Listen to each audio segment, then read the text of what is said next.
Assalamualaikum warahmatullahi wabarakatuh.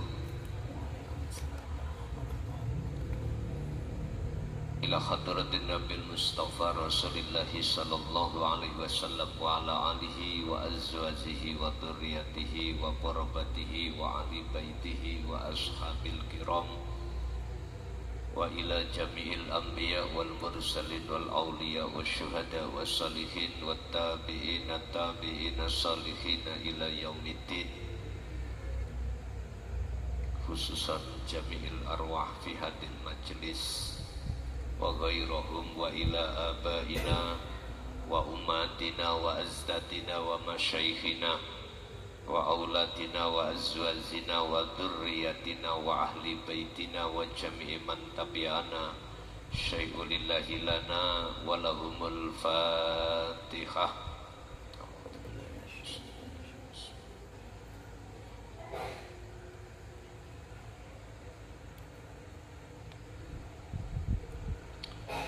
Bismillahirrahmanirrahim. Alhamdulillahilladzi anzalal kitaba bil haqqi basiran wa nadhira li futuhi qulubil mu'minina wal mu'minat wal muslimina wal muslimat fi qaryati Dukuh Wanacala, Kecamatan Sombong, Kabupaten Brebes, Jawa Tengah. Asyhadu an la ilaha illallah wa asyhadu anna Muhammadan abduhu wa rasuluh. Allahumma salli wa sallim wa barik alaihi wa ala alihi wa ashabihi ajmain. Qala Allah Ta'ala fi kitabil karim, a'udzu billahi minasyaitonir rajim, bismillahirrahmanirrahim. Subhanalladzi asra bi'abdihi lailam minal masjidil haram ilal masjidil aqsal ladzi barakna haulahu linuriyahu min ayatina innahu huwas samiul basir. Sadaqallahul azim. Amma ba'd. Hadratil muhtaramin, dumateng para alim, para ulama, dumateng Mbah Yai, asatid wa asatidah, tokoh masyarakat, tokoh agama sewilayah Kabupaten Brebes. Wabil khusus semua panitia yang hadir, ibu bapak jamaah yang rawuh di majelis maupun di luar, kulluhum ajmain rahimakumullah. Puji syukur kita panjatkan ing ngarsa dalem Allah Subhanahu wa taala, di mana kita pada kesempatan malam hari ini Allah memberikan anugerah terhadap kita, yaitu terselenggaranya acara pengaosan taklim muta'alim di wilayah Brebes dalam rangka Isra Mi'raj Kanjeng Nabi Muhammad sallallahu alaihi wasallam. Salatuhu wa salamuhu selalu kunjuk datang baginda Rasulullah sallallahu alaihi wasallam yang telah jadikan Allah sebagai suri tauladan terhadap kita sebagai umatnya, supaya estu-estu yang Islam munggah ke imannya, yang iman naik ke ihsanah. Oleh sebab itu, untuk pembahasan kita pada malam hari ini khusus masalah jalur tasawuf, khusus masalah jalur tauhid, yang kami ambil dari surat Al-Isra ayat 1. Di situ menerangkan proses perjalanan Isra dan Mi'raj baginda Rasulullah sallallahu alaihi wasallam. Dan inilah cara bagi kita sebagai umat untuk mengihsankan iman. Sebetulnya ada di situ. Apa pengertian daripada Isra? Perjalanan Rasulullah dari Masjidil Haram ke Masjidil Aqsa. Itulah bentuk proses perjalanan kita sebagai umat baginda Rasul di tengah-tengah menjalankan hukum syari. Niki Isra. Dari sisi tasawuf, berarti kita semuanya pada dasarnya ketika menjalankan hukum syariah, kalau boleh saya katakan, jenengan ini sak temene telah menjalankan Isra. Bukan kacamata syariah.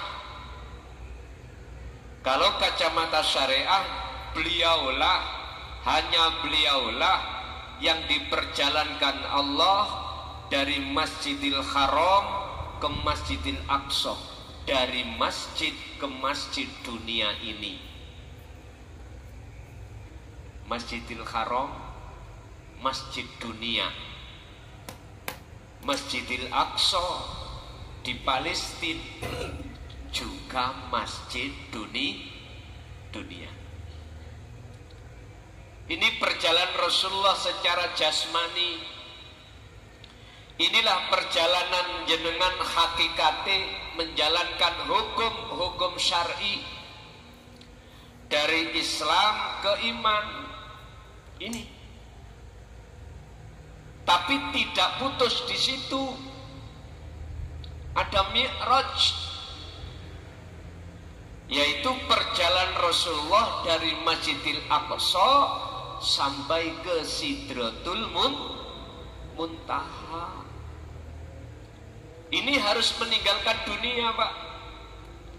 Jenengan harus numpak pesawat, tinggalkan dunia.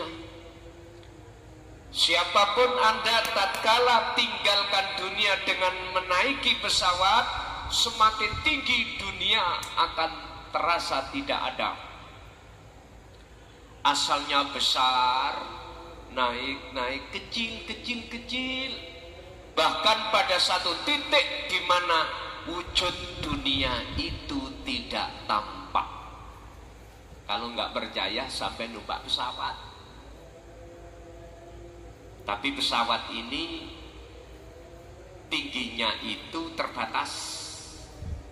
Adakah pesawat yang tingginya tak terbatas sampai ke bulan, sampai di mana kita tidak menemukan yang namanya oksigen? Nah, disitulah dunia akan hilang. Apa maksudnya ini? Apa? Ini penuh maksud, makna secara tasawufnya. Yang ini sering dan ini tidak jarang dibahas tentang Mi'raj dari sisi tasawuf, tapi kebanyakan dari sisi syariah. Dari sisi syariah, beliau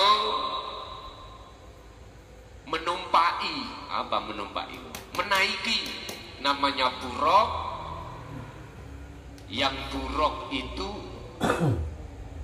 dipegang oleh malaikat muqarrabin sampai pada batas tempat di mana Allah katakan sebagai sab langit 7. Kalau sudah sampai pada sab langit 7, semuanya parkir. Malaikat parkir, buraqnya ya parkir. Tinggal Muhammad sendiri menghadap kepada Allah di Sidratul Muntaha Mustawa. Ini maksudnya apa? Untuk mencapai keiksanan wajib jenengan iki Mi'raj.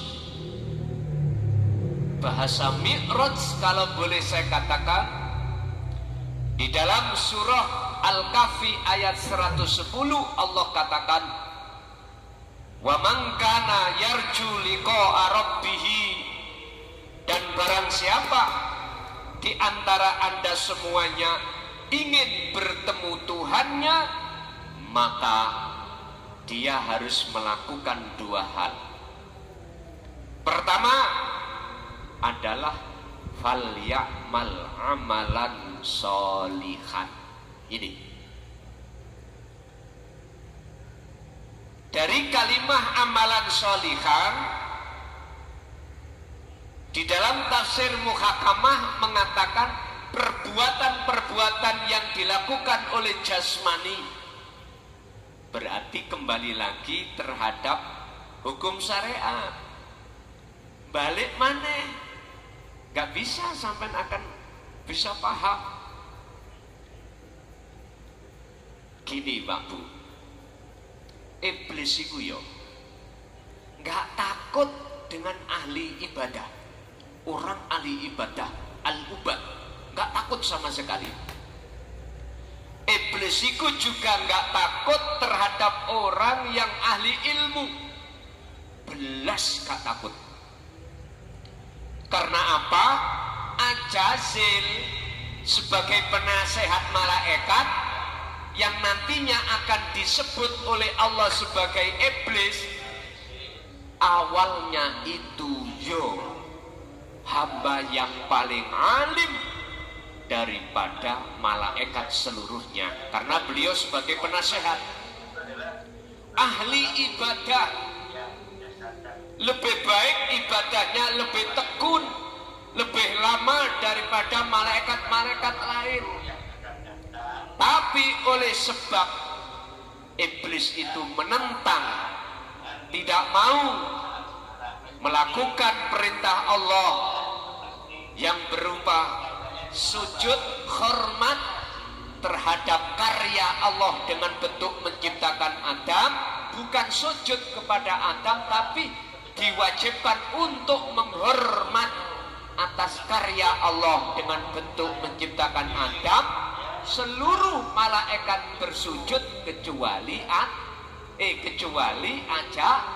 Ajazil yang disebut wa in qala lil malaikati isjudu li adama fasajadu illa iblis. Apa sebab iblis kok enggak mau? Allah bertanya kepada iblis, ya iblis, apa yang menjadikan dirimu terhalang, tidak mau menjalankan perintahku ini, tidak sama dengan malaikat-malaikat yang lain? Iblis jawabannya enteng Pak. Gusti, luwih apik mana saya dengan Adam? Ana khalaqtani min nar wa khalaqtahu min tin. Aku kau jadikan dari api, sementara Adam dari tanah liat. Logika nggih? Logika. Iblis oleh gak mau sujud pada Adam dikarenakan aba wastakbar wa kana minal kafirin. Di dalam diri iblis itu tersirat namanya sifat luwih apik katimbang Adam.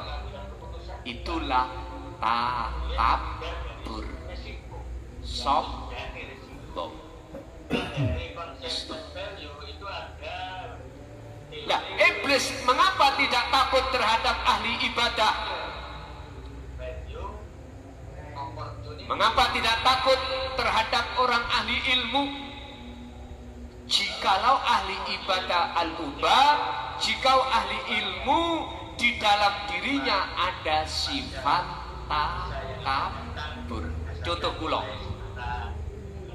Contoh. Iman saya belum ihsan. Mesti saya beriman apa yang muncul dan timbul tausiah ini, hatiku berkata dari saya makhluk. Paham ya? Kalau dalam hatiku muncul pangrasa iman, pangiman, munculnya tausiah ini dari diri hati saya mukhlason, maka apa bedane klason dengan al-iblisu? Gak ada bedanya. Mesti kula nanti dalam hati akan merasa lebih baik daripada panjenengan. Iku wis mesti. Sifat angkuh dalam hatiku mesti muncul. Jikalau dikoreksi orang, gak terima. Karena saya merasa lebih baik. Maka nih Pak, dalam pelafatan Al-Quranul Karim, alhamdulillah ada hafidoh, ada hafid yang saya suruh untuk selalu mengkoreksi dari segi lafadznya. Ada yang keliru. Iya. Padahal dalam pembacaan per lafaz itu tergantung kita memakai faedah mana. Tapi tetap harus kami jaga dari sisi, mohon maaf, dari sisi lafaz pembacaannya. Biar secara umum, mungguh orang umum ikut tidak bingung. Nanti kalau sudah mengerti tentang nahwu sorohnya, faedah apa yang dipakai, maklumi. Nanti di situ nanti. Makanya anak-anak sampean yang masih berumur ibtidak, sanawi, aliyah, tolong sekali lagi masukkan yayasan pondok pesantren supaya beliau-beliau ini paham betul tentang ilmu alam. Karena ini akan mendukung tentang pengajaran ilmu tasawufnya, nanti akan mendukung. Tapi jangan berhenti. Ilmu alatnya sudah, ilmu fikihnya sudah, ilmu Quran tajwidnya sudah, ilmu hadisnya, sanadnya sudah. Tapi berhenti, jangan. Mengapa saya katakan jangan? Iman sampen kali kula. Terus si Pak Iqmal tadi, ya, betul Pak Iqmal, di dalam Al-Quran juga dikatakan tidak akan pernah ihsan iman sampean. Kalau iman kita belum ihsan itu benar, bagus. Apa sih ihsan?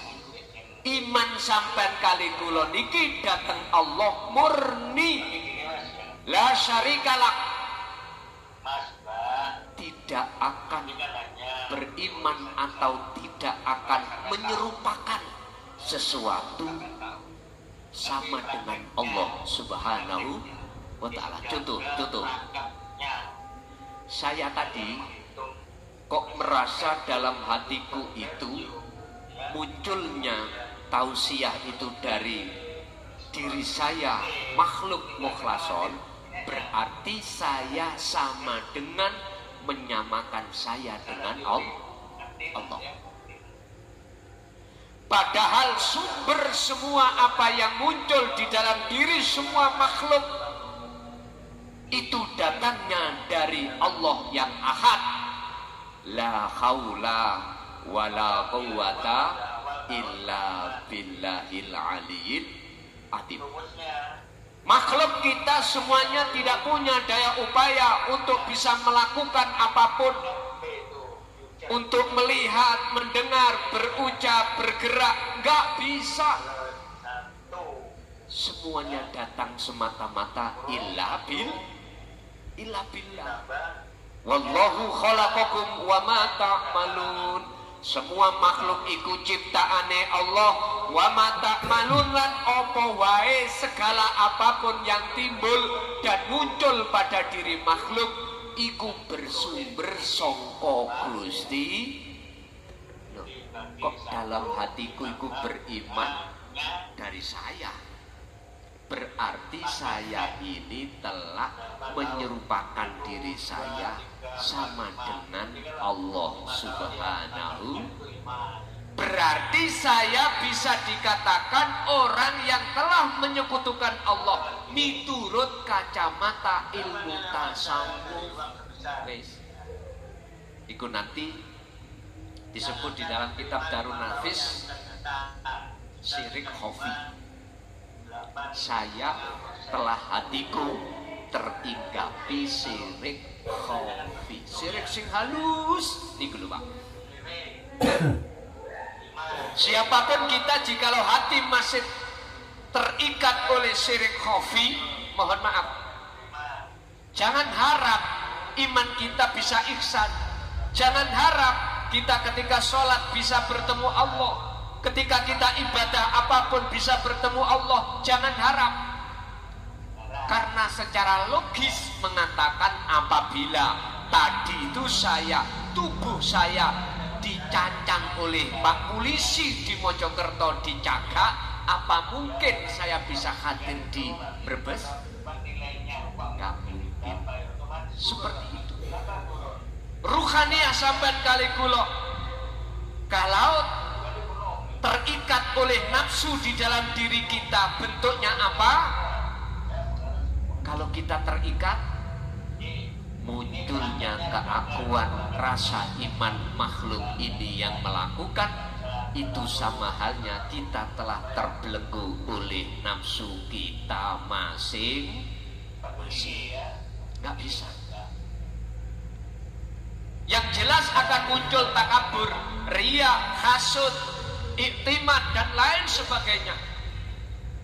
Dan inilah buah yang ditimbulkan oleh nafsu di dalam diri kita. Alhaakumut takatsur hatta zurtumul maqabir. Jikalau ini kau biarkan, jikalau ini terus menghantui dalam hati panjenengan bermegah-megahan, inilah yang menjadikan hati panjenengan kalih kula setiap saat dan waktu, tidak hanya waktu kerja, waktu sholat pun hati ini lalai dari Allah Subhanahu wa ta'ala. Ini yang terjadi Pak. Sampai kapan? Hatta zurtumul maqabir, sampai matilah kita. Sampai mati nafsu iku tetep jenengan kalih kula ikat. Berarti jenengan saderenge mati harus terlepas dari ikatannya hawa nafsu. Terus apa yang harus kita lakukan? Mi'raj, suluk, khalwat, uzlah, zuhud. Inilah kita bahasanya, jangan memakai bahasa mi'raj ya, Isra Mi'raj jangan. Nanti gak penak dengan orang-orang awam. Bahasa kita adalah uzlah. Walaupun bahasa uzlah itu pernah dipakai oleh baginda Rasul Muhammad, pernah dipakai oleh Nabi Musa dalam rangka untuk menerima wahyu. Apa sih uzlah itu? Apa sih khalwat itu? Yakfur bitawuti wa yu'min billah. Tinggalkan iman-iman selain daripada Allah Al-Haq. Sinten Allah Al-Haq? Ilahukum ilahu wahid. Itulah Tuhan yang Maha Esa. Tuhan yang Maha Esa. Manakah Tuhan yang Maha Esa? Itu tidak jauh dari jenengan Bapak Ibu. Wa idza sa'alaka ibadi anni fa inni qaribun. Muhammad katakan terhadap hambaku, jikalau bertanya aku di mana, katakanlah sesungguhnya aku ini dekat. Dengan aku inilah akhirnya si A si B bisa berkumpul di sini. Dengan akulah, kata Allah, nafas ini bisa keluar dan masuk. Dengan akulah Allah, mata bisa melihat, telinga bisa mendengar, mulut bisa berbicara, jantung bisa berdenyut, darah bisa berputar, ginjal bisa menyaring toksin-toksin atau racun-racun sehingga tidak meracuni peredaran darah. Itu sebab semua karena wujude Gusti Allah. Yun sewu. Mana yang dikatakan mi'raj Rasulullah ini? Ayatnya harus diteruskan. Dialah Allah dan yang maha suci. Subhana, maha suci sopo Allah. Allah yang dimaksud adalah ilahukum ilah wahid, yaitu Tuhan yang maha esa, Tuhan yang maha suci. Iku alladzi sifate kang arsala kang apa asro kang ngelakokake sapa alladzi ngelakokake bi abdihi kelawan kawulane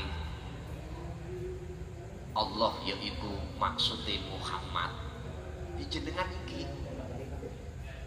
ya kuwi sejatine urip sing ngelakokne jenengan kali kula di tengah malam ini dari rumah masing-masing ke Brebes, tepatnya di Gor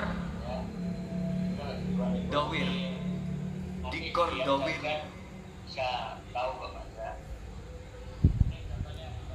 Yawir nggih.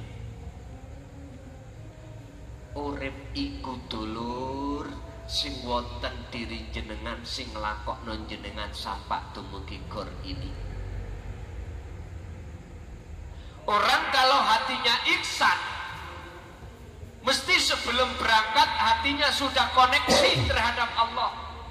Tadi Allah tadi katakan, aku iku idek, aku iku caket, aku iku dekat. Jadi itu tadi. Yun sewu, Muhammad yang dimaksud adalah hamba. Jenengan tidak laki, tidak perempuan, makhluk, semuanya. Bi'abdihi, hambanya yang dikehendaki oleh Allah, jenengan.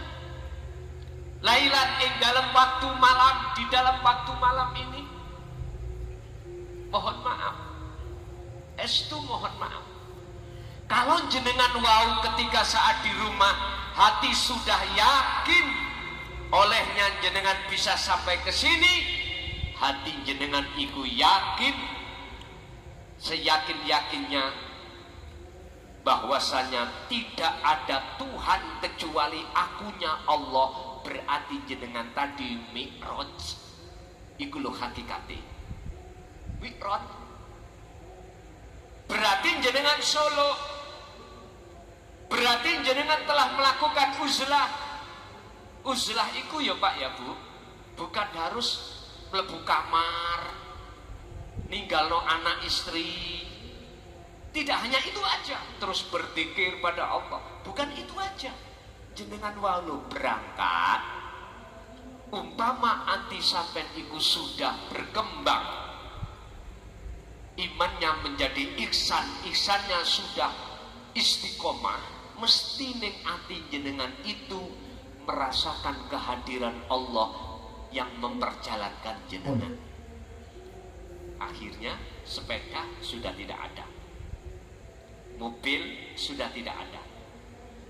Berarti olehnya kami bisa hadir di sini semata-mata karena Allah. Pengakuan untuk bisa hadir nggak ada dalam hati jenengan. Kalau jenengan yang mengaku-ngaku bisa hadir nggak ada. Justru pengakuan yang ada di dalam hati jenengan adalah akunya Allah. Semuanya begitu. Berarti jenengan niki telah tinggalkan dunia. Ibarat orang numpak pesawat, pesawatnya sudah munggah nih kok, take apa namanya, take off, wis pokoknya mabur mulai. Berarti pesawatnya sudah mabur. Cara Kanjeng Nabi sudah tinggalkan Masjidil Aqsa, numpang buruh naik ke sat langit 7 sampai Sidratul Muntaha. Sat langit 7-nya itu, Pak, laksanan jenengan itu ketika kholwat, Allah membuka alam mukasyafah. Bertemulah para malaikat, bertemulah bangsa jin, bertemulah iblis, bertemulah neraka, bertemulah surga. Itu semuanya ke buku makhluk. Disebut sebagai alam mukasyafah adalah alam penghuni bangsa makhluk yang gaib. Pertanyaannya, apakah orang kholwat uzlah itu wajib mengalami ini? Tidak. Iku suka-suka Allah. Dibuka pintu mukasyafah monggo, tidak dibuka Allah ya monggo. Ketika saat Rasulullah sudah melewati sab langit 7 alam mukasyafah, di situ akan tampak babul musyahadah. Cara jenengan pintu musyahadah, pintu kebukae alam gaibnya Gusti Allah. Kapan itu? Muhammad, kata malaikat, aku nggak bisa menghantar kau ke Sidratul Muntaha menghadap Allah. Gak kuat aku. Buruk juga gak kuat. Kamu sendiri yang bisa hadir menghadap bermuajah pada Allah. Tapi satu Muhammad,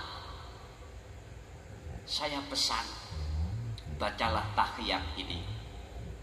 Sebab di situ nanti banyak cahaya-cahaya, ribuan cahaya yang akan menghancurkan Anda dan Anda tidak bisa sampai Sidratul Muntaha. Ini yang mengandung isyarah, Pak. Apa maksudnya cahaya itu? Apa maksudnya tahiyat itu? Bapak Ibu hadirin jamaah rahimahumullah, pun saya tak buka tahiyat dulu. Itu penghormatan. Apa penghormatan sampean kali kula datang Allah, sehingga salah satu menjadi golongan orang-orang hamba yang Allah kehendaki untuk bisa bertemu Allah. Apa akhirat kita? Buka di dalam surah Al-Maidah ayat 35. Itu ada yang mengartikan tahiyat adalah wasilah khusus.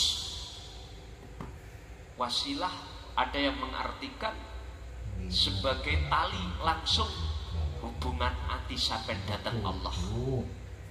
Bukan pada makhluk ya. Bukan pada mursyid.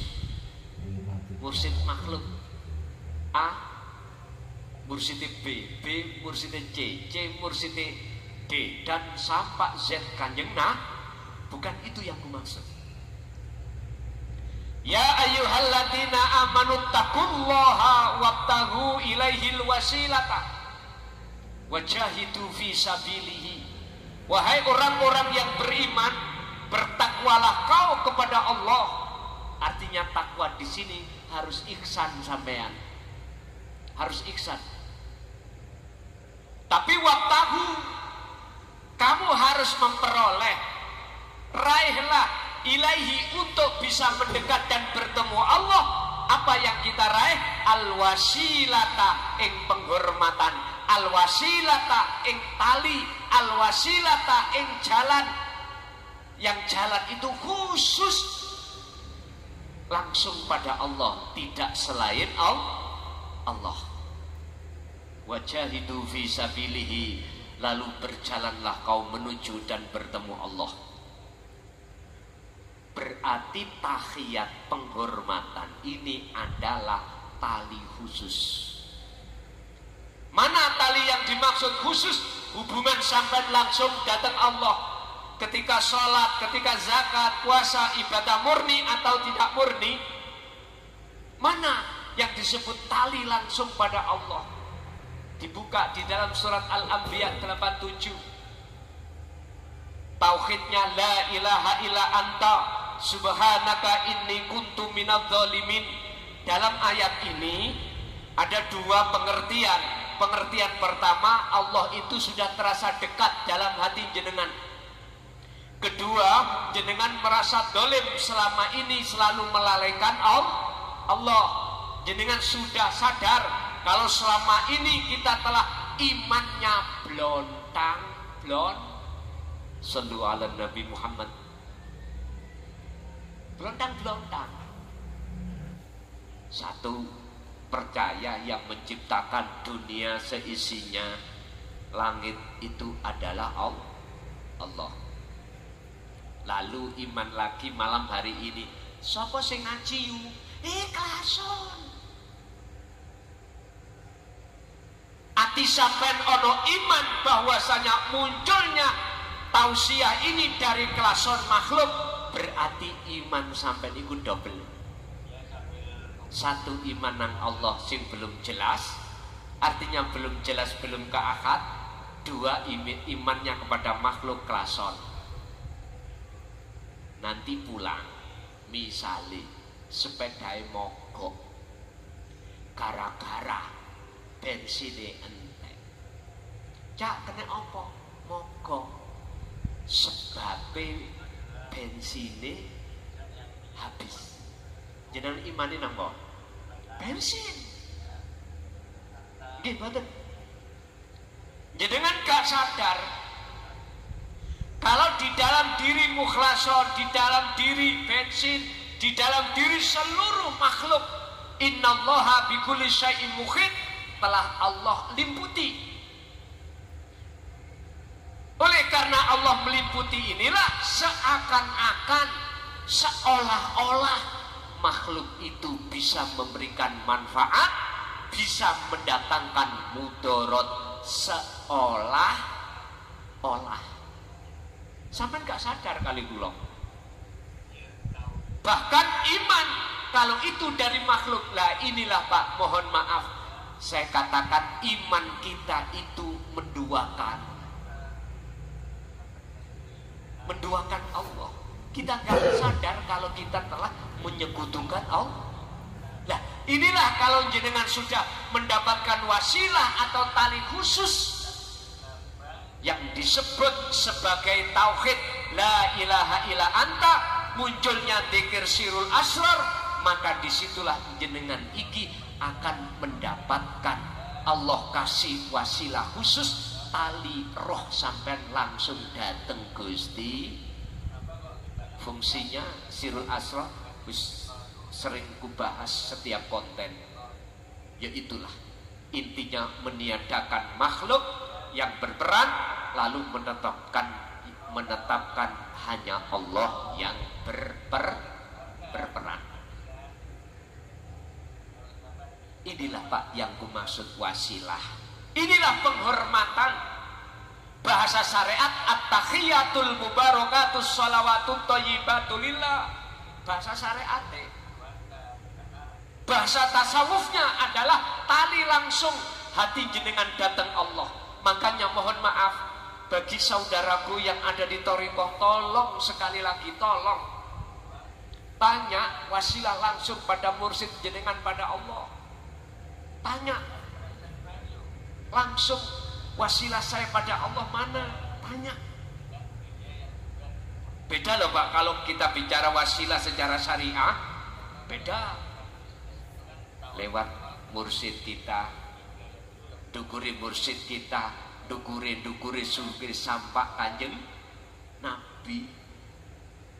Itu secara syar'i. Dan ini tidak bisa menyelesaikan jenengan ketika berrobito, ketika bertawajuh jenengan solo untuk bisa wusul datang Allah. Gak bisa. Sampai rasa nobi ambek.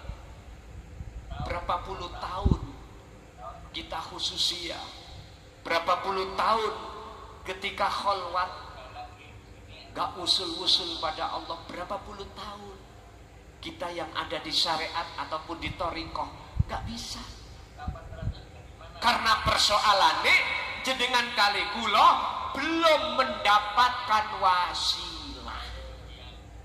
Kalau Kanjeng Nabi belum membaca at-tahiyatul mubarakatus sholawatut thayyibatulillah dan atau belum berhormat pada Allah, hancur pun dimakan nafsu sampean. Sehingga apa ibadah sampean kali kula murni dan tidak murni, mesti tendensinya terhadap makhluk, kalau tidak pahala ya surga. Gitu badan. Jangan seperti itu terus Pak Bu. Umur kita tinggal berapa? Masa terus seperti itu? Janganlah. Tingkatkan iman sampai menuju ke ihsan.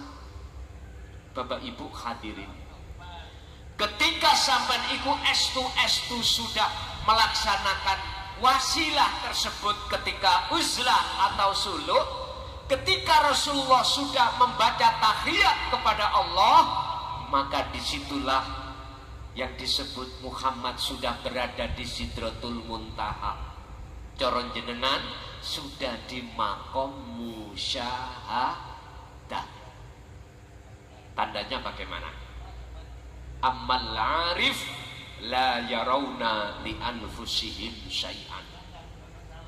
Ketika jenengan iki melakukan apapun, baik ibadah murni atau tidak murni, dan atau melihat makhluk lain melakukan ibadah murni atau tidak murni, hati jenengan kalih kula niki tidak melihat makhluknya yang melakukan.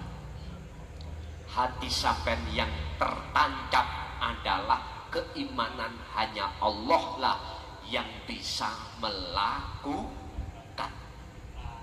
Tapi cukup di dalam hati aja, jangan diucap di syariat, di dohir. Apalagi sampai mengucap itu di depan mereka yang masih tarafnya makom am, mesti tukaran, mesti sampai mungkin dilokno aliran sesat. Umpama sapa mancing iku Gusti Allah, lah bahaya toh, bahaya. Mengapa mereka mengatakan si A yang mancing? Karena dia itu melihat makhluknya. Ini orang am. Lah orang al-khas, orang khusus, hatinya ahli syuhud, tidak memandang bahwasannya yang berbuat sumbernya perilaku pekerjaan itu dari orang, tapi semata-mata dari Allah Subhanahu wa ta'ala. Ini kudu sering sampai lakukan Pak Bu, luweh-luweh di bulan Rajab.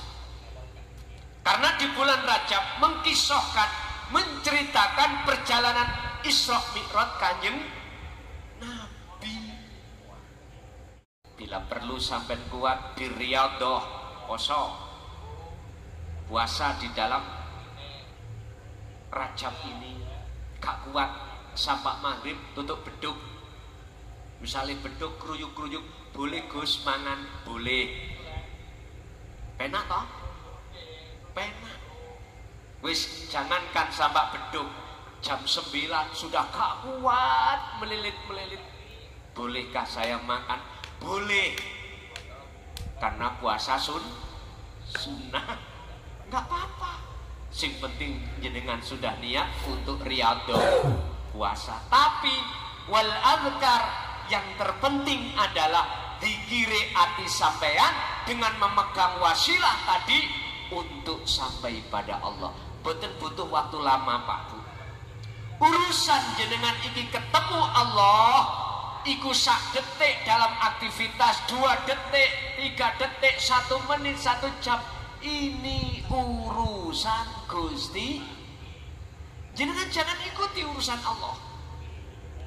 Cukup bagi jenengan Syekh Ibnu Athaillah dawuh di dalam kitab Hikam, Al-Hikam, la tatruk, ojo ninggalno sira adzikra ing dzikir iki, wasilah iki, walaupun dzikir sampean li adami hudurika ma'allahi bihi, walaupun dzikirmu tidak menjadikan hatimu ketemu Allah atau hudur datang Allah, tetap dikira. Terus hadis wau yang dibacakan oleh Bapak Iqmal Kuwi nek ora ngerti, nek ora iso melihat wujude Allah, hatimu harus merasa selalu dilihat oleh Allah. Karena Allah sudah terasa dekat. Ya wujude ya urip ning awak sampean iki lho Pak. Teng mriku. Lah nafsu menggoreng sampean kali kula supaya ngaku-ngaku urip sampean.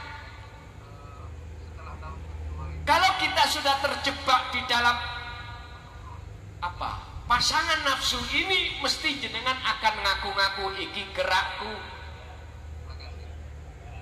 Akhirnya merantak terhadap seluruh dunia ini dimiliki semua. Padahal mohon maaf, inna sholati wa nusuki wa mahyaya wa mamati iku lillahi rabbil alamin. Kita makhluk enggak punya hak untuk apa-apa Pak. Hakikati lho ya, tasawufi temriku. Bapak Ibu hadirin jamaah rahimakumullah.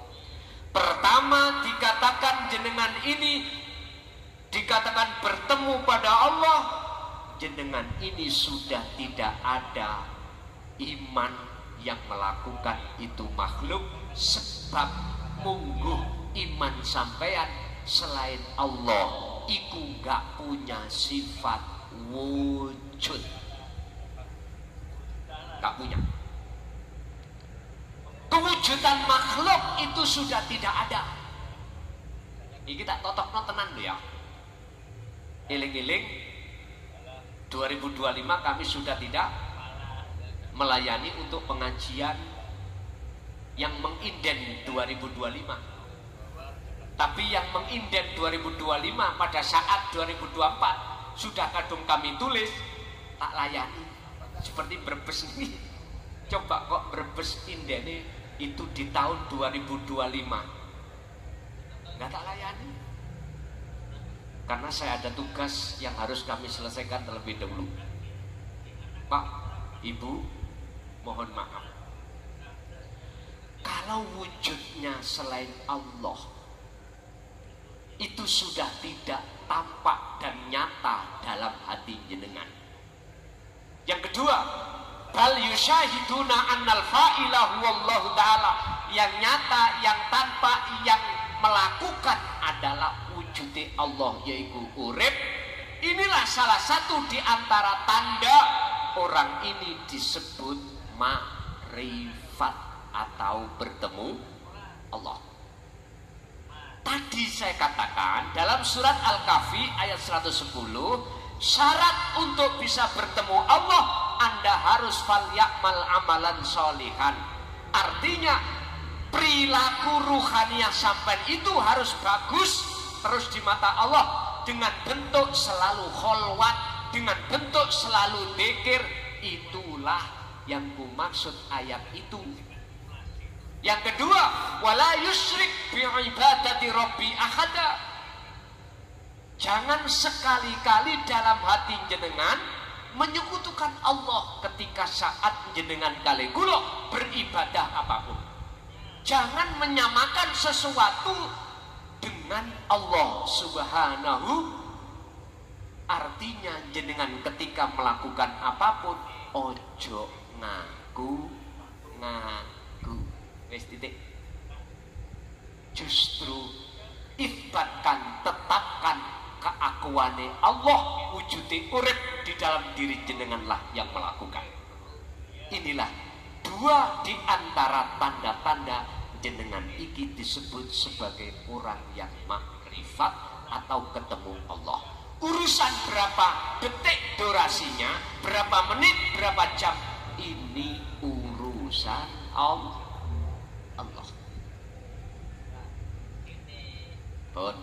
Nomor 3, salah satu di antara tanda-tanda kalau jenengan estu bertemu Allah dalam surat Yunus ayat 62-63. Ala inna awliya Allah la khaufun alaihim walahum yahzanun.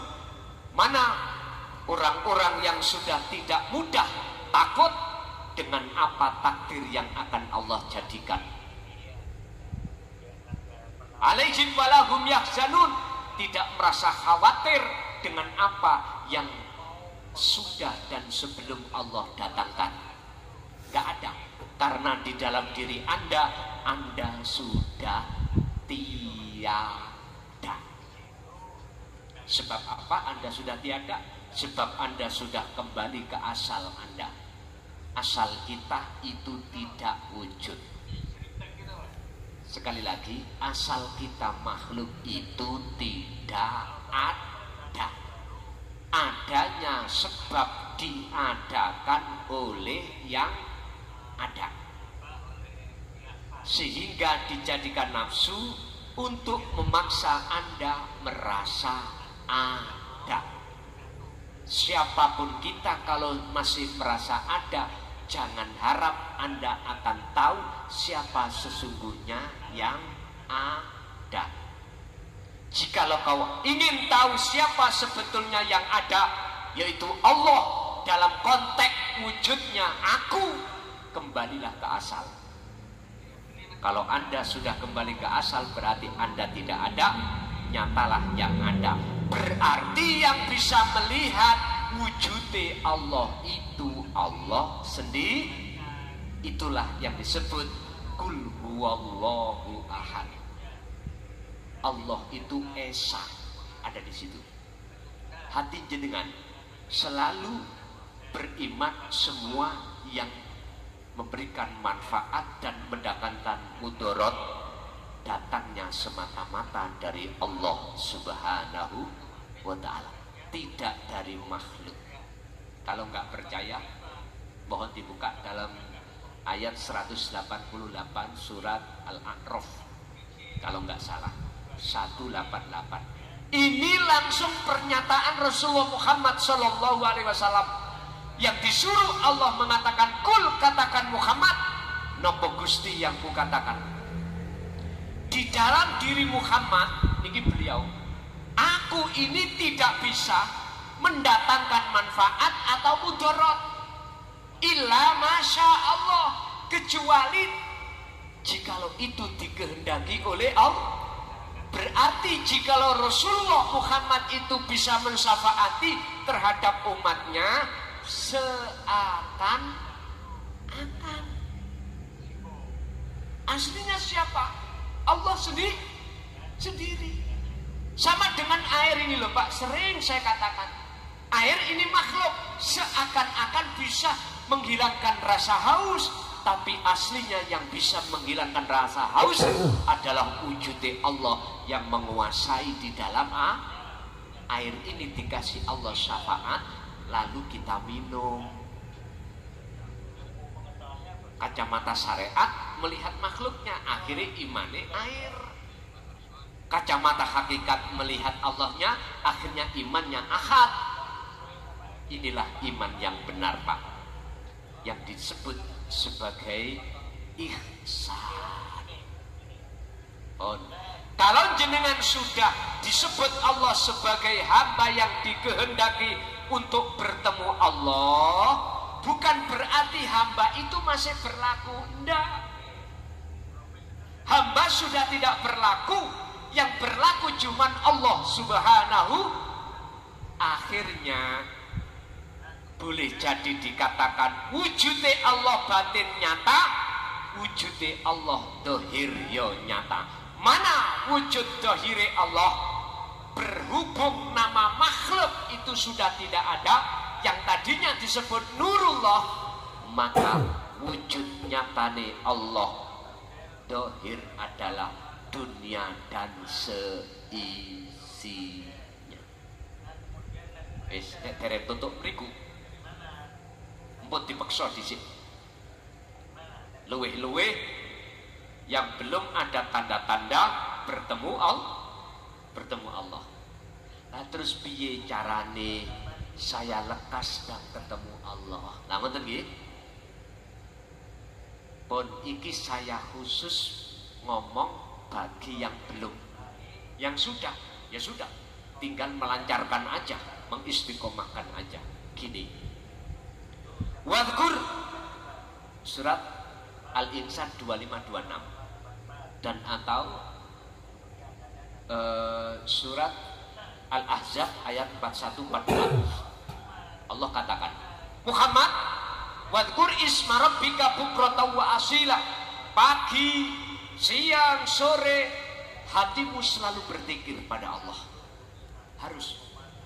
Sing dimaksud zikir niki Pak Bu, dzikron kathiron, sejatine zikir, zikir tanpa mengucap,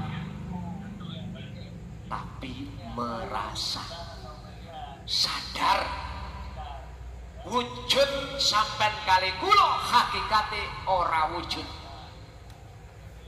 Nyun sewu, pergerakan apapun makhluk itu bukan pergerakannya makhluk. Semua itu bersumber dari Allah. Anda akan hilang perbuatan makhluk ini, hilang dengan catatan kalau wujudnya makhluk itu sampai tiadakan. Caranya berzikirlah selalu, hatimu zikir sirrul asrar. Dengan begitu nanti akan sampai pada la ilaha illa ana. Artinya fana utikri, artinya sing muncul dalam hati sampai bukan aku nih makhluk, karena makhluk sudah tiada, akan muncul akunya Allah. Niki disebut mi'raj, pun sampai pada Allah. Setelah mi'raj Rasulullah bertemu Allah, apa oleh-oleh yang dibawa? Ternyata jawabannya di Quran as-sholah. Lah ngono nggih. Hafidu ala sholawah was sholatil wusta wa qumu lillahi qanitin. Terkait masalah sholat niki yang dibawa oleh Rasulullah setelah beliau bertemu Allah, sampai menjadi 5 waktu. Iki maksudnya ya napa? Sholat niku Pak identik dengan nyembah. Nyembah yang benar adalah ketika saat hati jenengan secara hakikat bertemu Allah. Itulah nyembah yang benar. Inni wajjahtu wajhiya lillati fataras samawati wal arda hanifan wa ma ana minal musyrikin.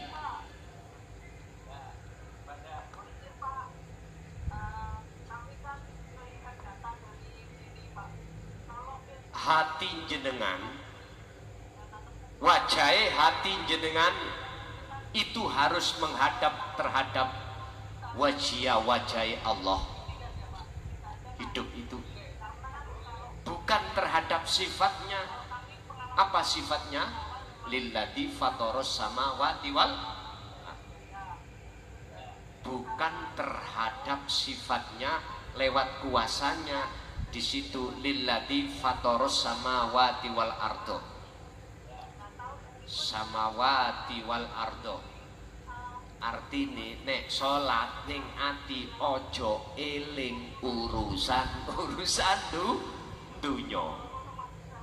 Ngoten lho karepe. Boten saged Pak. Sik eling ae nang ngene ibuke. Eling Pak. Apalagi habis punya anyar-anyaran kenalan, podo senengi, aduh sholat iku ketok gambare ngene iki Kang Mas lagi apa ya, apalagi sing anyar-anyaran punya mobil, Allahu Akbar, gak digawa malih kan, eling-eling. Kita tetap akan memandang, melihat, menghadap wajah ruh kita itu terhadap isinya samawati wal ardh. Bagaimana kalau kita masih tetap di sini? Dalam ayat itu dikatakan wa ana minal musyrikin.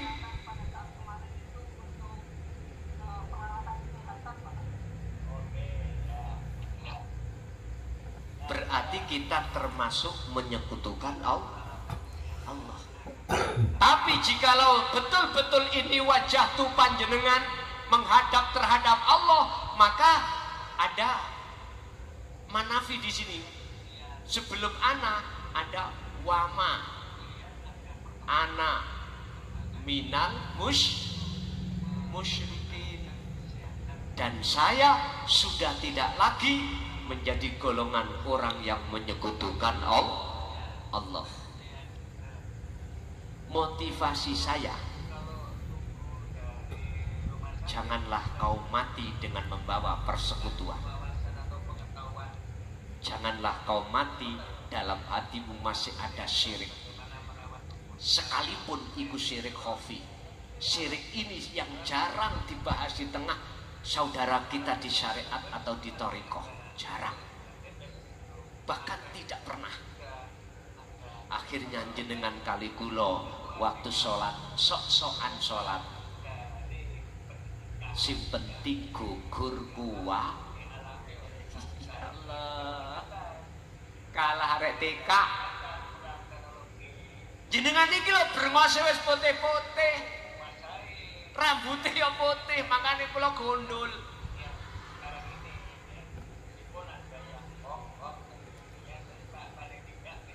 Tak gondol, Pak. Blek putih kabeh, cek muncul putih mesisan. Lah kula sempir putih yo gak putih-putih.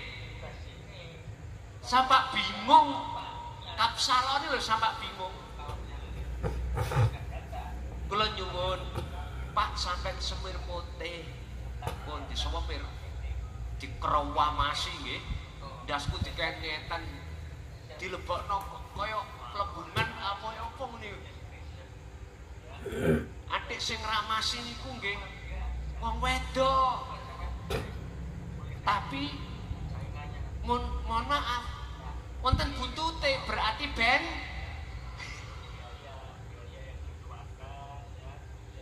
wonge wayu tiba ya Allah bencong. Sampai 3 kali tetep gak gelem putih. Wis nek ngono jalan siji tak gondol lae.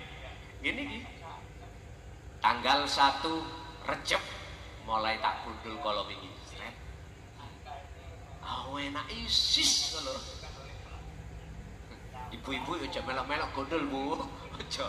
Nek Pak ya rapopo, monggo. Pun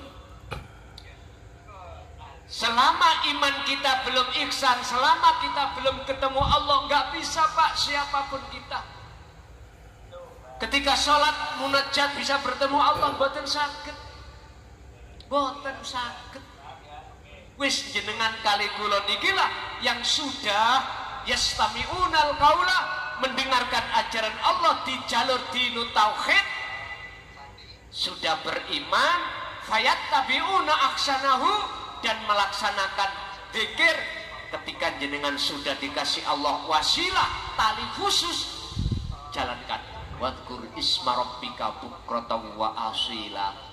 Terus Muhammad, setiap detik napasmu itu berzikirlah pada Allah. Nek wong thariqah iku dikire ning ati ngucap Allah, Allah, Allah ning ati. Terus seiring berjalannya detaknya jantung atau lewat napas.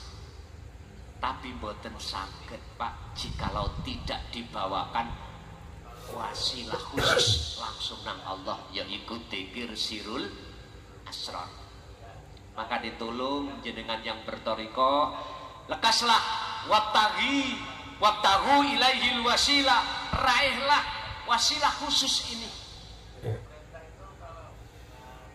yaitu dzikir sirul asrar yang muncul dari tauhid la ilaha illa anta. Niki dibahas di dalam hakikat. Artinya, saudaraku, wahai mursyid di thariqah, ajarilah jamaah jenengan tentang taklim muta'alim, tentang ilmu tasawuf, tentang ilmu hakikat. Bahkan di dalam kitab Darun Nafis Pak ya, itu dikatakan apa yang menjadikan penghalang si salik tidak usul-usul, apa yang menjadikan batalnya si salik ketika suluk tidak usul-usul? Karena satu, di dalam diri kita sebagai si salik itu merasa bisa melakukan kholwat, belum yang lain. makhluknya masih nempel. Boten saged, Pak. Sampak gundul boten saged. Gundule mboten dipotong lho, logrok dhewe. Berarti sampak sepuh, sampak tua jenengan tidak bisa. Mohon maaf, saudaraku yang ada di Thariqah, kalau saya lihat umurnya itu di atas 40, Pak. Di atas 40. Kasihan beliau. Sibuk wiritan terus, kholwat terus, tapi boten saged usul-usul. Kasihan tugas. Padahal yang namanya Isra Mi'raj di contohnya Kanjeng Nabi itu hanya 1 malam, nggak ada hitungan jam. Kalau boleh saya katakan, ketika jenengan kholwat untuk sampai pada Allah, cepete niku sekedap netro. Ini apabila jenengan langsung melepaskan keakuan diri dari segala apapun, barulah niku cepat sampai urusan lama, dan tidak itu bukan urusan kita tapi urusan Allah Subhanahu wa ta'ala.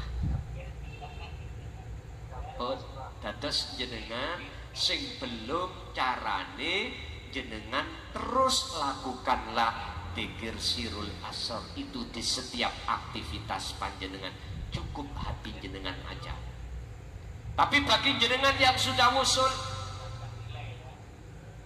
apa yang harus jenengan katakan, yang harus jenengan lakukan? Dalam surat Al-Ahzab 41, ya ayyuhalladzina amanu dzkurullaha dzikron katsiran fasabbihuhu bukratan wa asila. Masuknya di dalam ayat 42, fasabbihuhu bukratan wa asila. Bila mana? Bila mana? Sesuatu selain Allah masuk di dalam hatimu, lekaslah, bersihkan lagi dengan cara nafi isbat, dengan cara jenengan iki menafikan makhluk dan mengibatkan Allahnya pun. Iku Anda lakukan terus menerus. Abot, Pak. Nggih, memang awale abot. Nanti soyo suwe lama-kelamaan berat menjadi ringan. Bapak Ibu hadirin, itulah sekitar proses perjalanan baginda Rasul ketika Isra dan Mi'raj.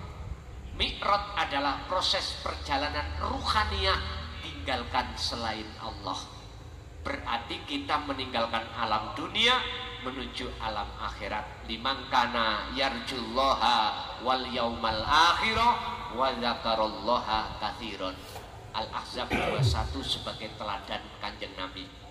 Masuklah kau wahai hambaku atau umatku ke alam akhirat ini dengan cara liman kana yarjullaha, hatimu harus ada keinginan untuk bertemu Allah. Otomatis wa dzakarallaha katsiran, urusan zikir terus menerus itu tidak boleh jenengan abaikan. Inilah teladannya Kanjeng Nabi. Apa yang jenengan lakukan untuk bertemu Allah lewat wasilah khusus itu, ini sudah diteladankan Kanjeng Nabi di dalam surah Al-Ahzab ayat 21. Bapak Ibu hadirin jamaah rahimakumullah, itulah materi apa pada malam hari ini yang mengkisahkan syariat Mi'raj, Isra Mi'raj Kanjeng Nabi Muhammad, tapi hakikatnya adalah terjadi pada diri jenengan. Lakukanlah ini sebelum kematian jenengan datang, sebab jenengan besok akan dituntut secara syariah tentang amaliyah apapun, tergantung baik dan tidaknya nilai sholat Anda. Sholat Anda kalau bagus, maka lainnya ikut bagus. Jikalau sholatnya jelek, maka lainnya juga jelek. Udah, itu aja apa yang bisa kami sampaikan. Kita masuk pada sesi tanya jawab. Mohon dipandu oleh panitia. Kita kasih berapa bapak-bapak pertanyaan, kita kasih berapa ibu-ibu pertanyaan, monggo.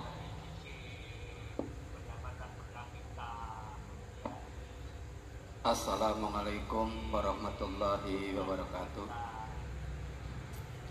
Alhamdulillah Gus, niki kula Pak Sukir rombongan saking jamaah Jaya Baru wilayah Banyumas Purwokerto Gus. Niki sak rombongan bau berangkat jam 3. Alhamdulillah niki sampai dugi kepanggi kali Guse. Alhamdulillah niki sangat bersyukur sekali Gus. Niki Gus, ajeng tanglet nih Gus. Di dalam angan-angan pikiran perjalanan Nabi Muhammad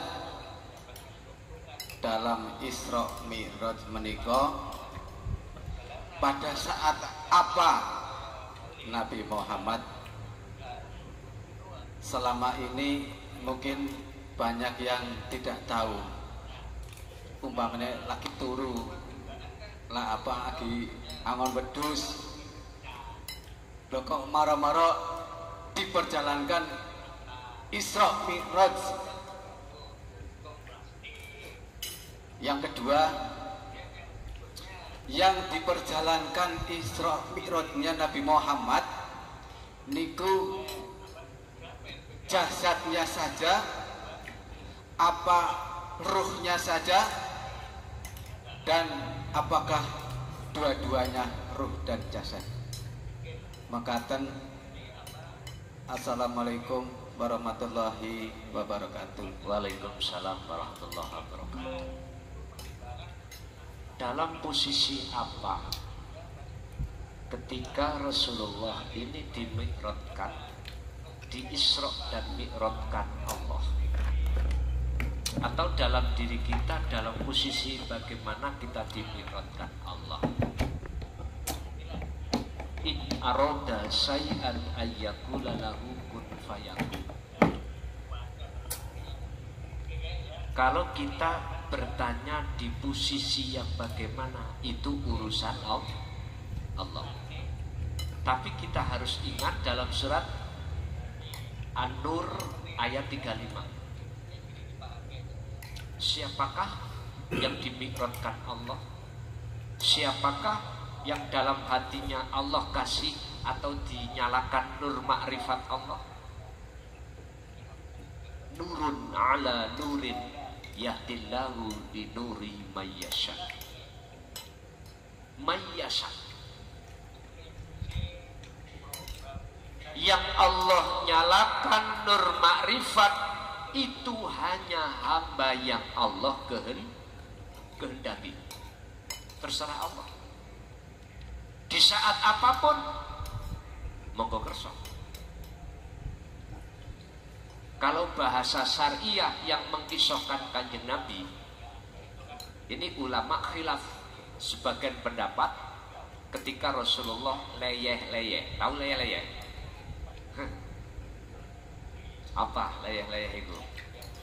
Santai-santai. Nah, terus dimi'rajkan Allah. Ada sebagian ulama juga mengatakan selain daripada itu, hakikatnya jenengan beraktivitas apapun Allah suka-suka. Bisa ketika sholat, as-sholatu mi'rajul mu'minin. Bisa aktivitas ibadah ghairu mahdhaf yang tidak murni, jenengan wayah makan. Tapi tanda-tanda Allah kehendaki anugerai, Allah memperjalankan hamba ini, ada tanda-tandanya. Pertama, orang itu sudah memegang wasilah.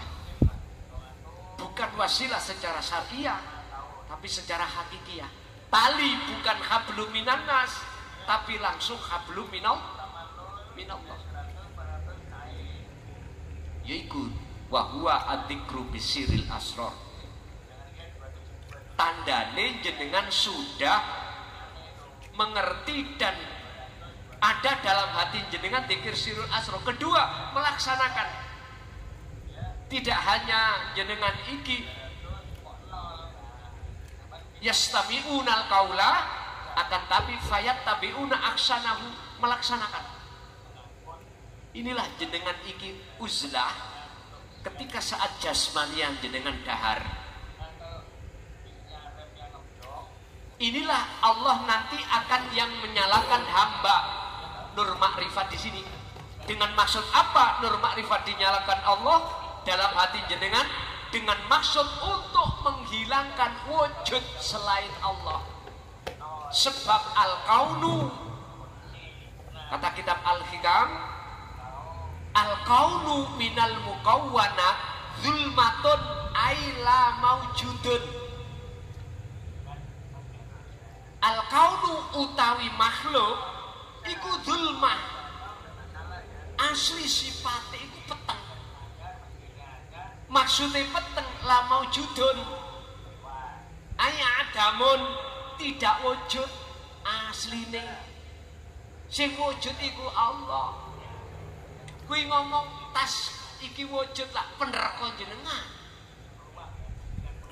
Karena makhluknya isih wujud. Nyantol titik nggih? Allah dawuh ngeten. Biar wujudku iku diketahui hambaku, tak lahirno wujudku rupa nurullah. Diwujudin nurullah. Isine dunya, langit iku nurullah. Tapi duduk wujudku, dunya sak isine lah bingung sing ngeten iki. Iku memang ben sampean ahli am ben bingung. Lan jenengan ahli khos misalnya khosoh boten bingung. Karena wujudnya makhluk sudah gak ada. Itulah namanya akad itu di situ, Pak. Namanya akad itu di situ. Jadi suka-suka Allah untuk menyalakan nur makrifat terhadap hamba yang dikendaki pada saat bagaimana aktivitas dohir. Iku suka-suka Allah. Intinya tengere tanda-tandanya min alamah, tanda-tandanya adalah hati jenengan mesti sudah ada dikirim para wali, yaitu wasilah langsung. Yang kedua, jenengan iki melaksanakan fungsi daripada zikir tersebut. Disitulah Allah nyalakan nur makrifat. Begitu nur makrifat sudah menyala, maka kegelapan itu akan sirna. Sama halnya secara logis, lampu ini cahaya dimatikan listriknya, mongko yang terjadi kegelapan. Sama. Nur makrifat dalam hati jenengan iku padam alias tidak menyala, maka yang terjadi hati ini gelap yang ada terhadap Allah. Isine dunya. Padahal al-kaunu zulmatun, sak temene sifate makhluk iku gelap, peteng. Maksudnya zulmah adalah adamun, tidak wujud asli. Inilah fungsinya nur makrifat Allah nyalakan supaya hilang. Nek wis hilang, maka nyatalah apa yang sejati sing nyata. Nek cara lampu iki dinyalakan lagi, kegelapannya hilang, maka jenengan akan nyata apa yang ada di depan jenengan. Sehingga jalan satu jalan jenengan gak mungkin akan tertabrak, ketabrak atau nabrak tembok, gak mungkin. Karena sampai sudah tahu mana jalan, mana bukan jalan, mana wasilah langsung datang Allah, mana yang bukan wasilah datang Allah, sudah tahu. Gak mungkin jenengan yang ainul basirohnya itu sudah melek atau tidak buta, tidak gelap, Anda akan dasar gak mungkin. Ini logikanya seperti itu. Bon, itu yang pertama. Yang kedua, ketika saat Rasulullah dimi'rajkan Allah, apakah ini ruhnya fakot, rohnya saja, ataukah sekalian sak jasate? Kalau Kalau saya buka tafsir muhakamah, ulama iki khilaf. Artinya khilaf, ada yang mengatakan biruhin fakot, rohnya aja. Ada yang mengatakan ma'a jasadihi sajasati. Pernah Pak saya ditanya ketika saat saya ke Madura, tapi nggak jadikan sebuah solusi. Saya tidak jawab ini rohnya saja atau sajasati, enggak. Saya jawab suka-suka Allah. Sebab pertanyaannya yang benar yang mana? Kalau saya jawab rohnya saja, berarti saya menyalahkan yang berpendapat sajasati. Sebab pertanyaannya yang benar yang mana? Jadi saya jawab kedua-duanya benar. Tergantung kita memandang dari sisi mana. Gini Pak, sekarang saya jawab rohnya saja. Inilah golongan-golongan jenengan yang memakai sistem wasilun ketika saat ingin bertemu Allah. Niki ruhnya saja. Sing jadab, sing gendeng, iku mung roh sampean, ati sampean. Sing dilupakan Allah, hati dengan urusan dunia, rohnya saja. Akal enggak? Umpama jenengan menjadi imam sholat, akal sampean ikut tahu, oh ini dapat rong rakaat, oh ini menghadap kiblat. Intinya wasilun itu antara syariat dengan hakikat seiring. Paham seiring? Bersamaan. Ini wasilun. Artinya hukum syariat masih dipegang, tapi bagi dirinya syariatnya sudah menjadi hakikat indallah. Niki yang disebut biruhin fakot, rohnya saja. Terus ma'a jasadihi, gambaran ini ngeten. Jenengan ini memakai sistem majdubun, sistem di mana sampai jatuh dari atas ke bawah tidak pakai parasut. Dari pesawat sampai medun nggak pakai parasut, payung. Itu namanya terjun bebas, sampai ke bumi. Mati mboten? Mati. Kalau ngomong cepet lah. Artinya apa? Antara hati dengan ruh Allah putus hubungan dengan dunia, berarti iki wong gendeng. Paham ya? Orang gila wajib sholat betul secara syariat? Gak wajib. Poso yo gak wajib cara syariat. Wong gila wajib nikah betul? Mboten. Sing jelas dia tidak mau baik secara ruh hati ataupun jasmani gembul sama orang. Gak mau. Tinggalkan pergaulan-pergaulan itu Pak. Karena dia memakai bahasa ujlah, itu lahir batin. Istri ditinggal, suami ditinggal, anak ditinggal, teman ditinggal, saudara ditinggal, pekerjaan ditinggal, udah entah kemana, ngeturno, melaku entah temuti. Apa ke sungai, apakah di dalam kamar, gak keluar-keluar. Itu biasanya gitu. Ini berarti ma'a jasadi. Maksudnya makomnya makom khos. Kalau yang awal wasilun khawasul khawas, pasti membawa 4 sifat yang khawasul khawas. Sidik, fatonah, tablek, amanah. Tondone mudah saja. Rasulullah membawa 4 amanah iki, gak ngerepotno umat, gak jaluan umat. ngongkon umat urunan. Digawe tuku mobile mursite, gawe tuku fasilitas mursite. Ndak, Rasulullah gak ngono. Ndak. Justru Rasulullah iku ngalah ketika saat ghanimah, harta rampasan setelah perang, beliau mundur, mengutamakan sahabat-sahabat atau pasukan-pasukan itu yang menikmati. Itu aja difitnah. Rasulullah mengambil sendiri, itu fitnah. Ya Allah, nggak pernah Rasulullah seperti itu.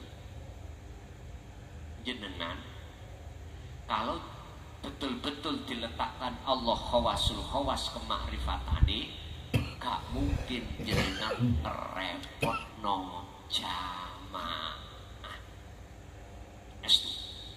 Apalagi di kos, gendeng ya apa nih? Gitu? Nanti di antara 4 sifat gak ada.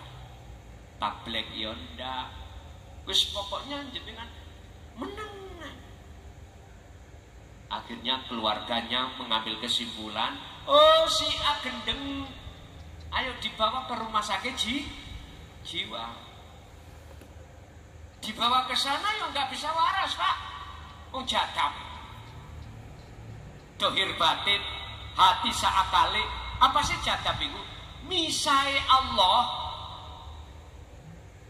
dari perkara selain Allah terhadap jenengan, itu namanya jadab. Coro orang kasmaran. Bu, tahu kasmaran ya? Pernah ya? Ustaz, kalau tidak Kang Mas itu aku nggak mau nikah. Ada yang seperti itu. Itu namanya kasmaran. Wuduh, cintai sekonyong koder. Masalahnya bapaknya tahu ngomong, Dek, cintaku terhadapmu sehidup semati. Bu, itu gombal. Gombal. Coba jenengan sedo dhisik, Bu. Bapak iku gopoh golek gantine. Kadang-kadang jenengan kali kula dereng sedo, bapak wis golek wis biasa ngoten niku. Cinta yang sejati itu cinta Anda pada Allah. Tane Allah pada diri Anda. Qul in kuntum tuhibbunallaha fattabi'uni yuhibbukumullah wa yaghfir lakum dzunubakum. Cinta yang gak pernah berkhianat itu cintane Allah dateng jenengan. Jenengan dahar ya dilayani. Jenengan kepingin isok nyawang mripate ya dilayani. Telinga kepingin dengar suara ya dilayani. Nafas bisa keluar masuk ya dilayani. Cuman kita sebagai hamba, sebagai manusia yang tidak tahu diri, sudah kali Allah yang melayani kita, tapi kita melalaikan yang melayani kita. Gini mboten? Niki manusia sifatnya memang seperti itu. Apa sebab?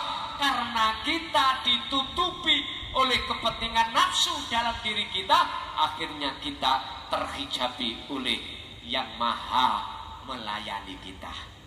Itulah persoalannya. Maka butuhnya apa kita untuk bertauhid ini? Salah satu halnya adalah supaya kita punya etika kepada sang pelayan kita sehari-hari. Itulah Allah Subhanahu wa ta'ala. Itulah tadi jawaban tentang masalah mi'raj. Apakah jasadnya rohnya saja, apakah sak jasate? Itu jawabannya ada 2 jawaban. Ada lagi?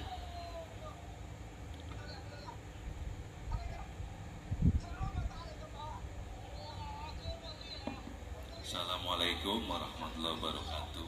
Waalaikumsalam. Nama saya Ilham dari Larangan. Saya awalnya tadinya ngantuk banget dari maghrib. Istri saya hampir tiap hari mau tidur, mau gosok, mau nyuci, pasti nyetelnya YouTube jenengan, Gus. Masya Allah. Istri saya ada nih sama mertua saya. Coba berdiri. Namanya Prastio Rianingsih. Oh iya. Hampir tiap hari mau tidur sampai saya bilang saya mau tidur. Jangan teori mulu, praktek. Udah bismillah, nanti malam bangun. Saya hampir tiap hari begitu, Gus. Tadi saya ngantuk berat. Setelah saya di sini, jiwa saya akhirnya tergugah, Gus. Saya ingat di masa lalu, Bu. Masanya yang jadi masalah, yang pertanyaan saya, Gus, mohon izin kalau ada salah tolong dikoreksi. Kalau ada jawabannya juga saya bersyukur banget ya. Allah berikan jawaban di sini. Yang jadi masalah adalah satu pertanyaan, membedakan ruh atau jiwa, Gus. Itu aja, Gus. Kurang lebihnya mohon maaf kalau ada kesalahan itu dari diri kita, kalau ada kebenaran itu datangnya dari Allah Subhanahu wa taala. Subhanallah bihamdi, subhanallah bihamdika, asyhadu an la ilaha illa anta, astaghfiruka wa atubu ilaik. Assalamualaikum warahmatullahi wabarakatuh. Waalaikumsalam warahmatullahi wabarakatuh. Apa perbedaan antara ruh dengan jiwa? Allah mengatakan jiwa ini dalam satu ayat, ya ayyatuhan nafsul mutmainnah. Nafsu, nun faksin, jiwa.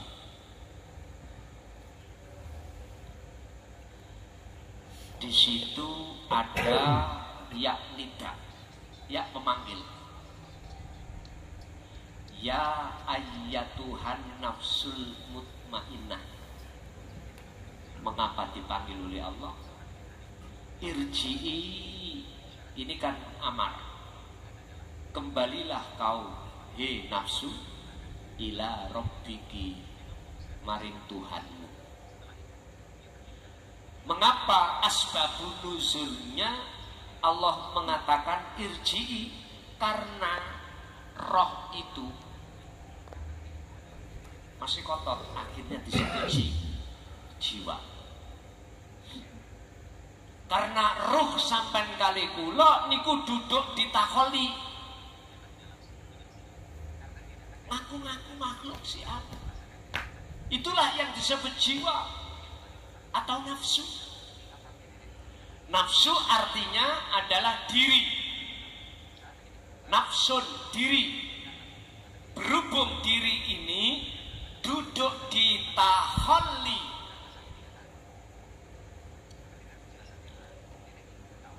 apa takholi? Rasa yang muncul di dalam hati kita, iman yang muncul itu makhluk. Contoh saya, dalam hatiku merasa atau muncul rasa aku yang memberikan tausiah ini, berarti nafsu.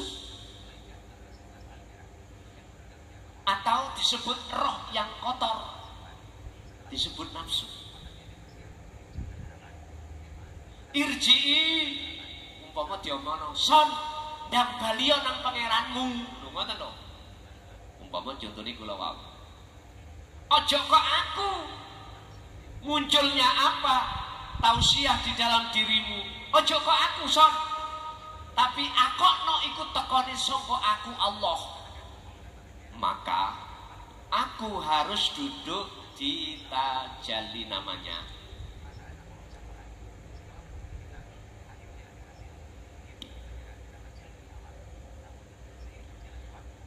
Makanya asbabun nuzul irji'i ila rabbiki, sebab hatiku beriman, aku yang memberikan tausiah ini. Contoh lho ya ini. Wis tak sing gak enak-enak tak tuntune awak kula dhewe ae. Aku mau nyunturno wong liya. Awakku dhewe ae. Mengapa kita itu kok ya disuruh Allah untuk kembali lekas? Sebab selama ini kita tinggalkan Allah. Inilah yang disebut ruh yang kotor, akhirnya disebut jiwa. Mengapa dikatakan mutmainnah? Jikalau nanti jiwa ini gelem atau mau kembali kepada Allah, rodiyatan mardiyah, olehnya kembali dalam keadaan jenengan ridho tanpa tendensi apapun. Cara jenengan sholat wis gak arep-arep ganjarane, gak arep-arep tendensi dimasukkan surga, gak ada. Disebut sebagai lillahi ta'ala, itu di situ.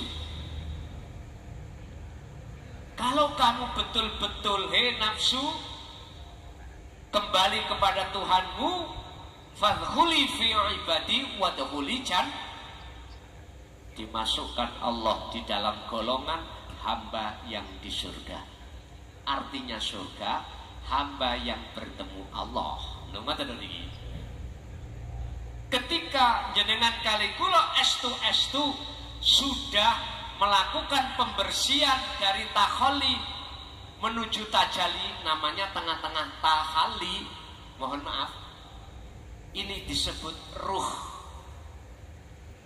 Ruh niku hakikate bersih, fitrah.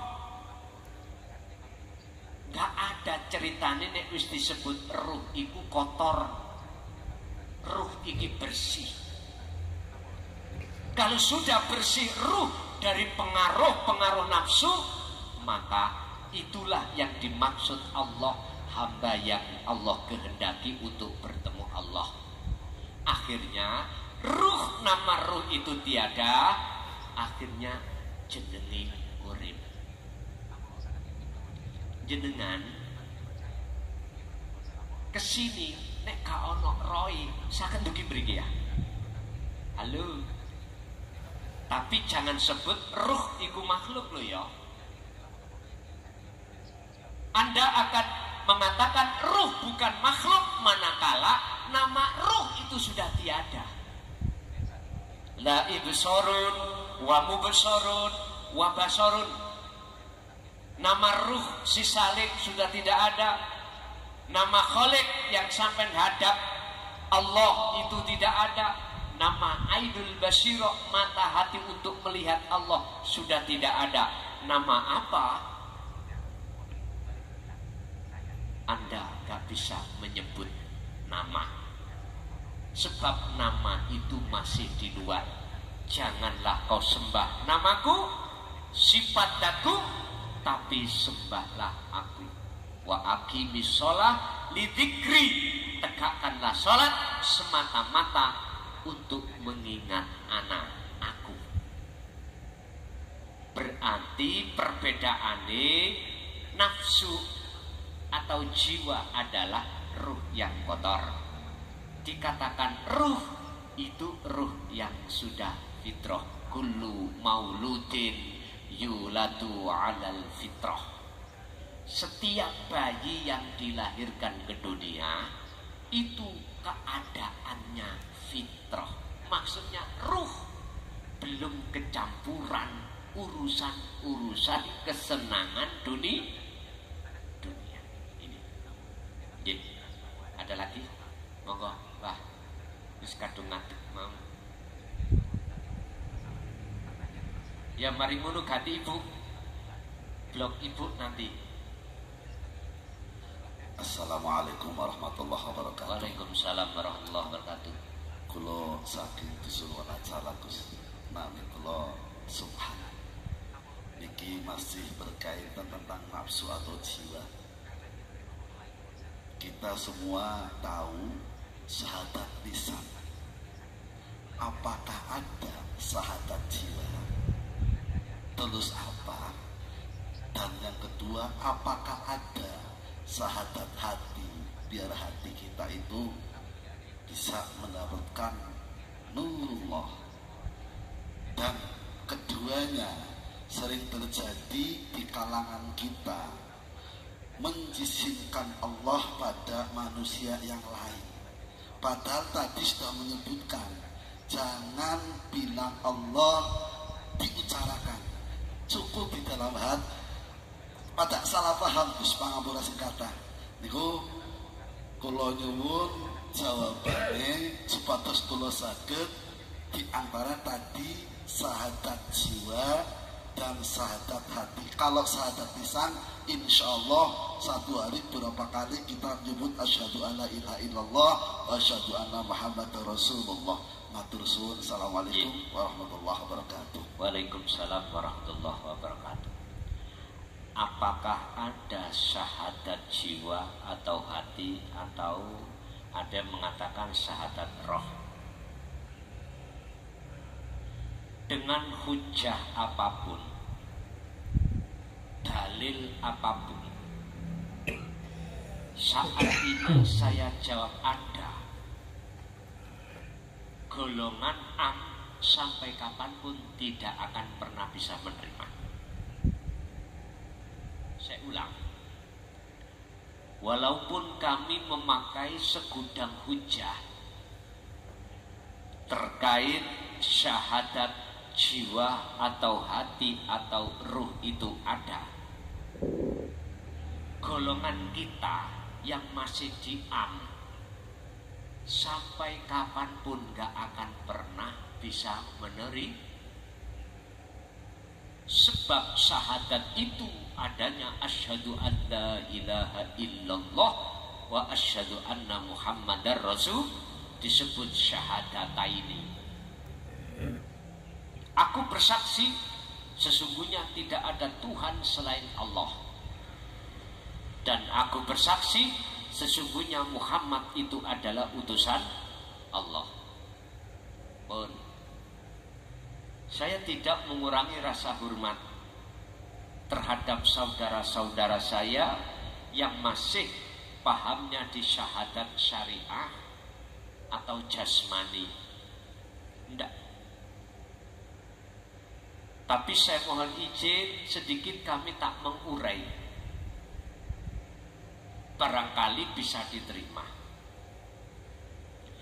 Mengapa di dalam surat Al-Qasas ayat 77 terkait anugerah kebutuhan dalam diri manusia ada dua.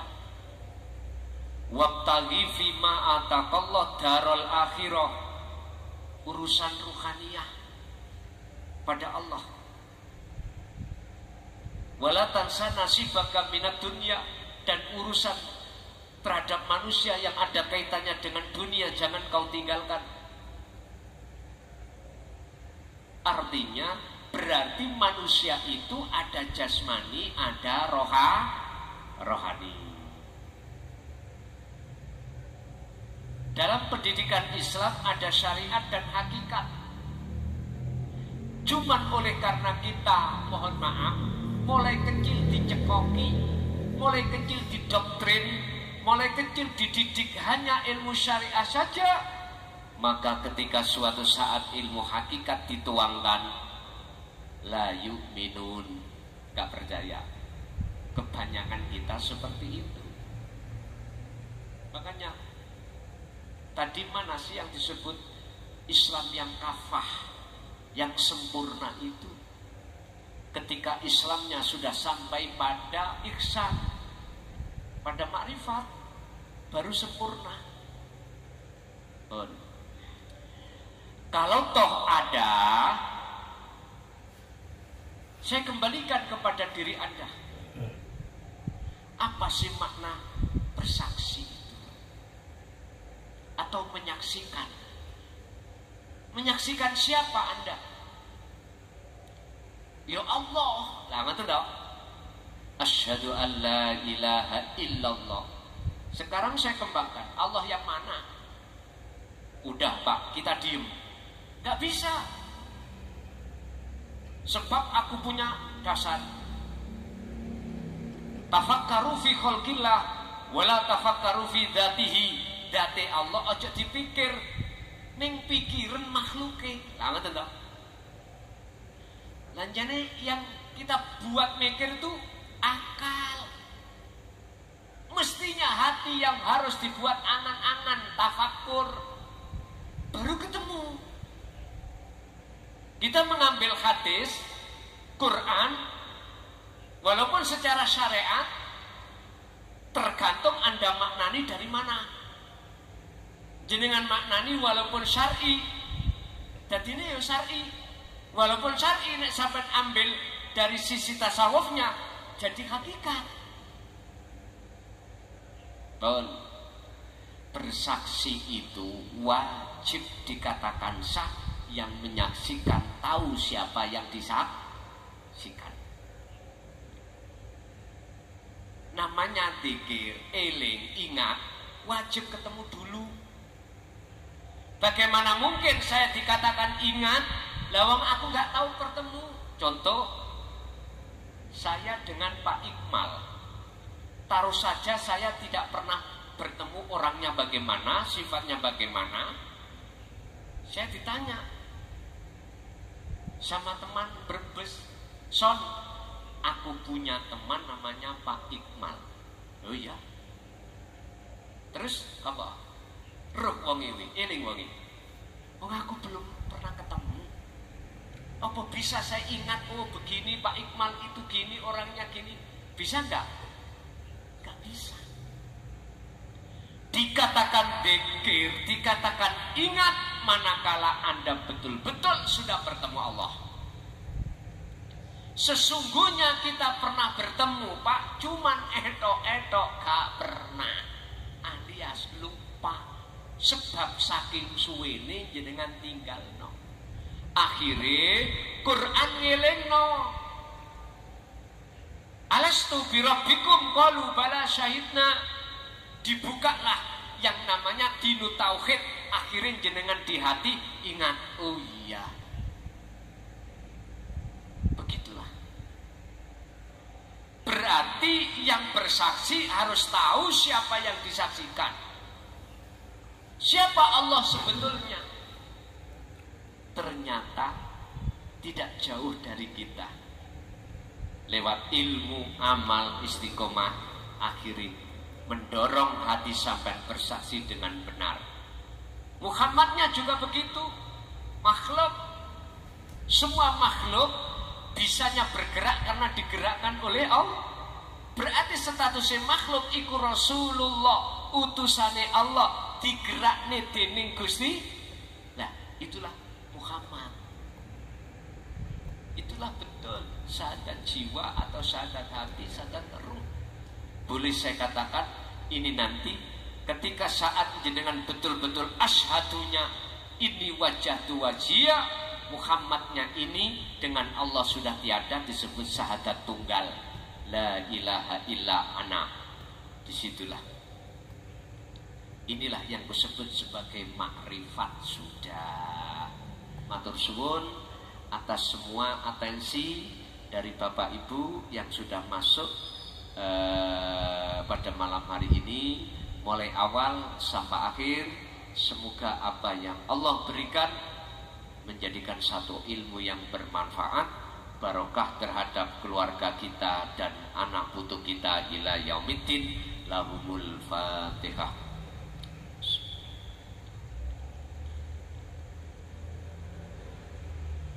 Allahumma sholli wa sallim ala sayyidina Muhammad. Alhamdulillahi rabbil alamin. Allahumma sallimna wal muslimin min afatid dunya wa adabil akhirah.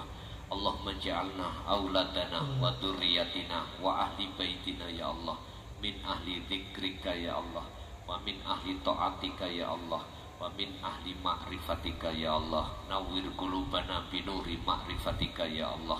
Allahumma yassir lana fi kulli umurina fid dini wad dunya wal akhirah wa ilaihim. Rabbana atina fid dunya hasanah wa fil akhirati hasanah wa qina adzabannar. Wa sallallahu ala sayyidina Muhammad. Alhamdulillahi rabbil alamin. Al-Fatihah.